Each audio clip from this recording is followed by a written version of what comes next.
तो एक क्वेश्चन करते हैं। Two coherent monochromatic point sources S1 and S2 of wavelength lambda they रखा है उसका, है ना, 600 nanometre, are place symmetrical on either side of centre of a circle. Diagram है, सेल्फ एक्सप्लेनेटरी है। The sources are separated by a distance d is equal to 1.8 millimeter, है ना, ये दे रखा है।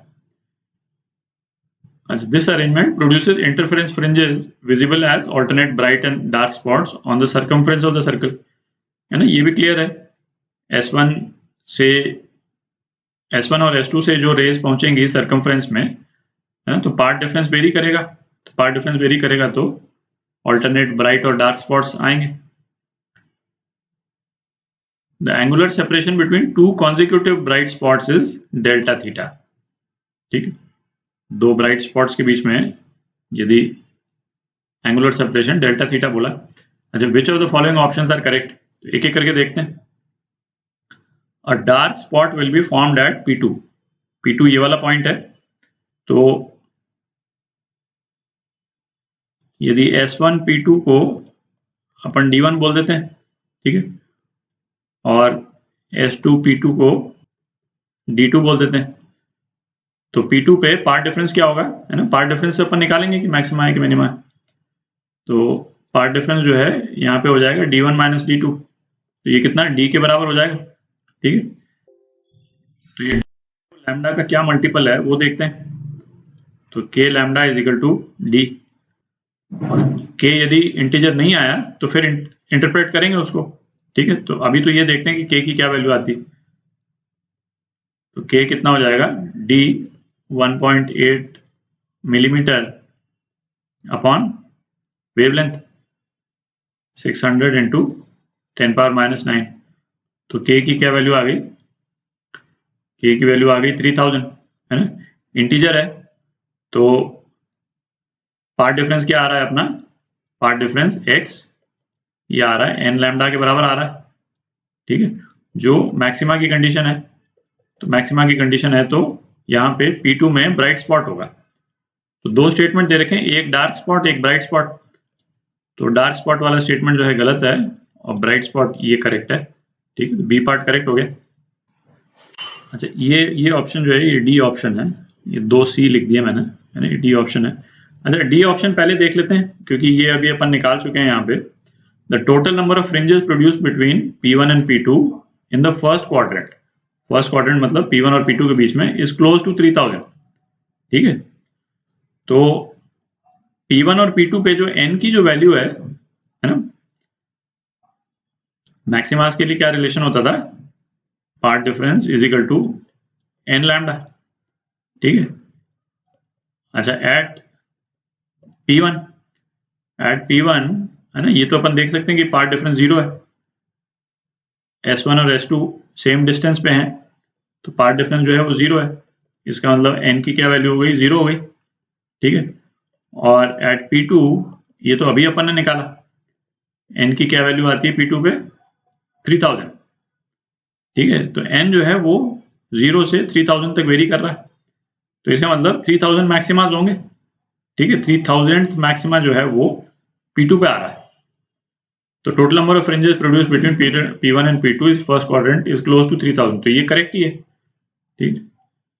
तो डी पार्ट ये भी करेक्ट है। अब सी पार्ट देखते हैं, थोड़ी जगह बना लेते हैं। तो सी के लिए ऐसा करते हैं, डायग्राम दोबारा बना लेते हैं, है ना, ये ग्रीन लाइन ये हटा देंगे, क्लियर हो जाएगा थोड़ा। सी पार्ट देखते हैं। The angular separation between two consecutive bright spots decreases as we move from P1 to P2 along the first quadrant। तो बेसिकली क्या बोल रहा है कि सपोज यहाँ पे दो consecutive bright spot है, तो consecutive bright spot का मतलब क्या हो गया, ये n है तो ये n+1, मतलब ये सपोज ये n लैम्डा है तो ये n+1 लैम्डा का पार्ट डिफरेंस है, ठीक है। तो ये nth ब्राइट स्पॉट है तो ये n+1th ब्राइट स्पॉट है, ठीक है। तो इन दोनों के बीच में जो डेल्टा थीटा है, और यदि यही पोजीशन अपन यहां ले लें, दो ब्राइट स्पॉट और ले लें कंसेक्यूटिव वाले, ठीक है, तो बेसिकली n डैश वाला ब्राइट स्पॉट और n डैश+1 वाला ब्राइट स्पॉट, ठीक है, तो क्या बोल रहा है कि ये डेल्टा थीटा 1 जो है वो, और इसके बीच में जो एंगुलर सेपरेशन है इसको यदि हम डेल्टा थीटा 2 बोल देते हैं, तो क्या बोलता है कि डेल्टा थीटा 2 वो डेल्टा थीटा 1 से कम है ना। ये इसका स्टेटमेंट है, ये अपने को चेक करना है कि करेक्ट है या नहीं है। ठीक है, तो इसमें थोड़ा अप्रोक्सीमेशन यूज करेंगे अपन, है ना। सपोज कोई भी एक पॉइंट ले लेते हैं, ये पॉइंट पी अपन ने ले लिया, तो इस पॉइंट पे जो पार्ट डिफरेंस होगा दोनों रेज का वो क्या हो जाएगा, ये सेंटर ऑफ द सर्कल से ये डॉटेड लाइन अपन ने बनाई, इस एंगल को थीटा मान लेते हैं। ठीक है, और अपन ऐसे केसेस में अप्रोक्सीमेशन क्या करते हैं, इस वाले एंगल को भी हम थीटा मान लेते हैं, स्पेशली यदि ये सर्कल बड़ा होगा, है ना, तो डेफिनेटली ये अप्रोक्सीमेशन बिल्कुल एब्सोल्युटली करेक्ट है।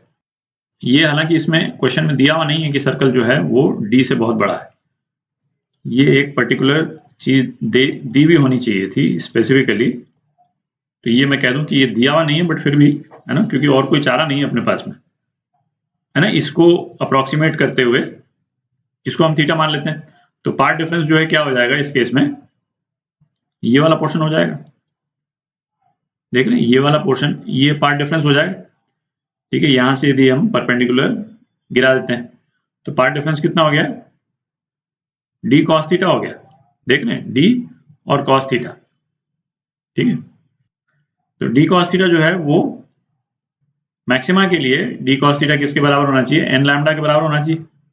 ठीक है, अच्छा अपने को क्या निकालना है, D theta by D N निकालना है ना। दो ब्राइट स्पॉट के चेंज होने पे एंगल जो है वो एंगल में कितना शिफ्ट होता है। ठीक है, इसी का इसी थीटा का जो है ये डी थीटा यहाँ बना हुआ है।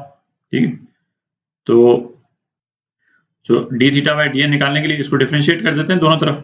ठीक है, तो अपने पास में क्या आ जाएगा, minus D sine theta D theta by D N is equal to lambda. ठीक है, तो D theta by D N, यदि अपन मैग्नीट्यूड की बात करें, है ना, मैग्नीट्यूड से मतलब है अपने को lambda upon D sine theta. ठीक है, थोड़ी जगह बना लेते हैं ऊपर।